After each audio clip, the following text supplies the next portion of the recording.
Hi everyone, it's Chris Baynes here at Coldwell Banker Seacoast Realty in sunny Wilmington, North Carolina. I wanted to share with you some good news. There's 8 signs that the housing market is on the mend. Here we go. You ready? Number 1, housing prices are on the rise across the country. The Case-Shiller Housing Index, which profiles the larger metropolitan areas all across the country, they are finally showing that house prices are actually increasing all the way across. We're experiencing that here locally. We're seeing that more in the lower to mid-level houses as opposed to the higher end.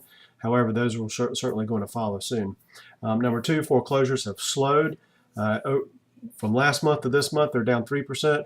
Year over year, a year ago, they're down 10% from over a year ago. That means that distressed housing inventory is actually dropping quite a bit. Investors are gobbling those things up. When we see a foreclosure come on the market, a lot of times there's multiple offers that are going pretty quickly, and the banks realize that. They're actually getting into some of that backlogged inventory and getting that stuff cycled out, which is what we all need for a healthier housing market. Number 3, inventories of for sale homes have fallen. Those houses, a lot of people listed homes in the winter because we had a mild winter this year.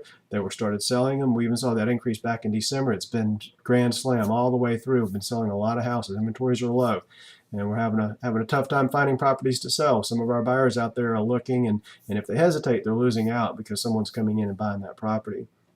Mortgage rates still at an ultra low level, 3.5, 3.75, somewhere in there for qualifying individuals. Fantastic mortgage rates. You can't beat that. Housing starts, that's new homes, jumped 6.9% in June alone.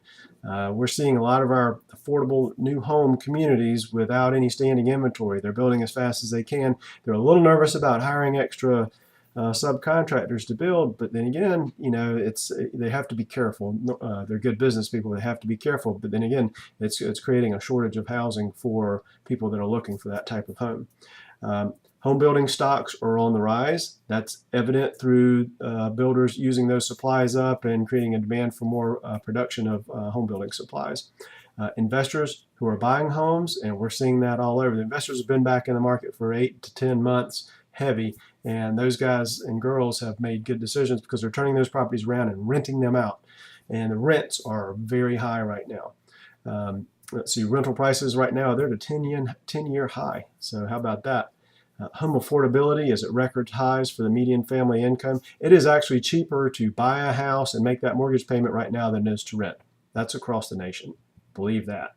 And then, and now still, there are some people that are hesitant. There are still some people that are underwater with their mortgages. These are good people. They're hanging in there. They're doing what they can to stay alive, and stay afloat. But right now, we're seeing a lot of people that are actually out there doing something and trying to make that purchase, and they're going to be fine. They are going to be fine. I always recommend that you try to stay in your home 3 to 5 years minimum. If you're not, rental's probably going to be a better option for you. But right now, even the Wall Street Journal is concluding, based on how this market is right now, that buying your own home or buying housing is a very safe long-term investment. Something you need to keep in mind. If you have questions about our market, please give us a call. You got my number, you got my email. Take care.